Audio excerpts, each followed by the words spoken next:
Hey everybody, welcome back to A Brief on Grief. So today I wanted to continue the conversation to follow the three previous videos on discussing grief in men specifically. And today I wanted to talk about kind of how, a little bit more about the trauma that kind of happens in boys' lives when they're in this culture to be socialized as men, and how kind of that trauma can be passed like from different generations. So because in this culture, boys are like taught to kind of shut down and disconnect from their feelings and disconnect from their hearts, basically, to be considered real men and to be considered not weak. They actually learn to like ignore their feelings, and ignore their needs, and they're not able to speak up for their needs and speak up for true emotions that they're feeling because they actually learn to turn their backs on them. But unfortunately, because like with all feelings and emotions in men and women, boys, girls, we can't shut them off completely. We can do things to numb them, we can do things to try to avoid them, but they never totally disappear and they will always resurface. So when boys still feel those feelings of like fear and sadness and the things they label as weak, they start to actually hate that part of them. They actually learn to despise the vulnerable feeling part of them, which is really, really sad.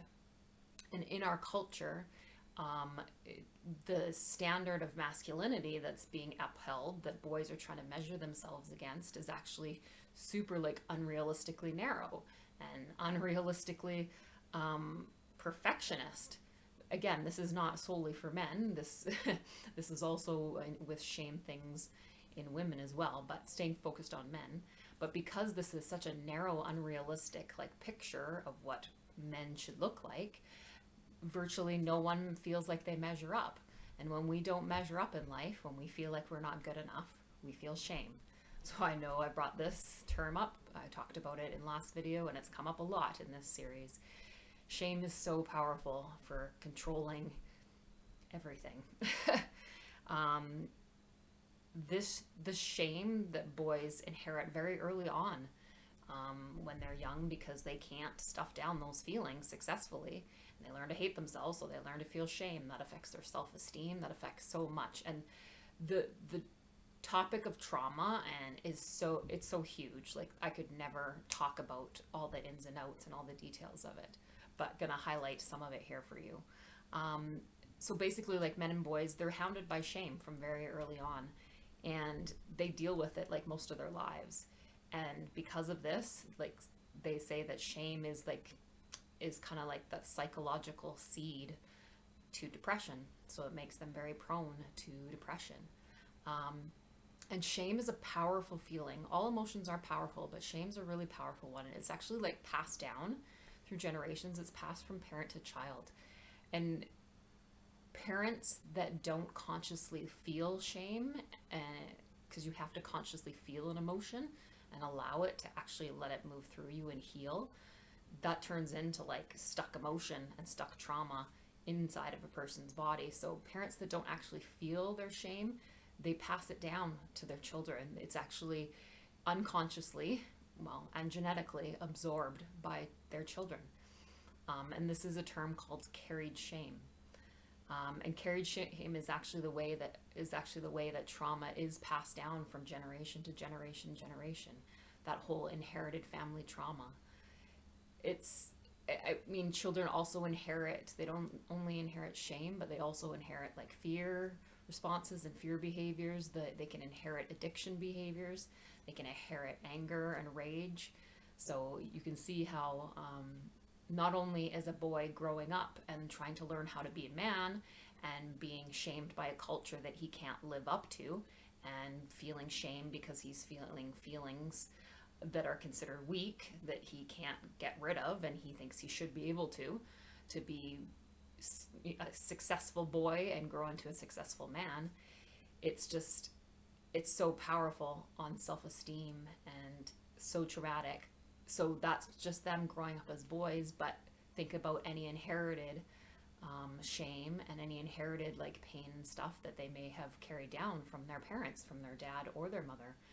So again, this is this pass down of inherited family trauma is not just isolated to from father to son, right, or mother to son. It goes from father to daughter and mother to daughter. Like, it's one of those inherited things, and it can just keep getting passed down. Again, this is a huge topic. I could talk a lot about this, but I think that's a good summary of kind of the highlights of the trauma that happens early on and how it's passed down from generations. So if we're talking about specifically men here, a father that has carried shame and pain and stuff all his life and has a child, just say it's a boy, and maybe this father has learned to work really hard, and put in long hours, and maybe has learned to numb his pain a little bit with like alcohol, or who knows, video games, I don't know, anything. There's so many things, right? So if he's learned to kind of live his life like that, and then has a son, and he's gonna automatically pass those behaviors, or at least that shame, whether that shame manifests a little different in the son as the son grows up, or if he inherits some of the same behaviors as his father. It's that trauma that is passed down at the same time that the child is kind of getting traumatized from a parent's behavior and a parent's carried shame. They're also like absorbing it at the same time.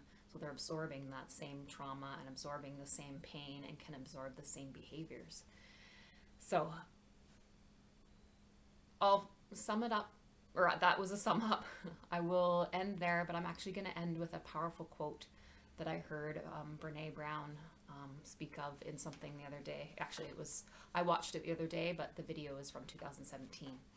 And she was doing an interview with a gentleman, and he asked her this question: what message would you send to the men of the world on the topics of vulnerability and feeling your feelings and courageously speaking them? And she would say, vulnerability is not weakness. It's about the willingness to show up and be seen when you can't control the outcome.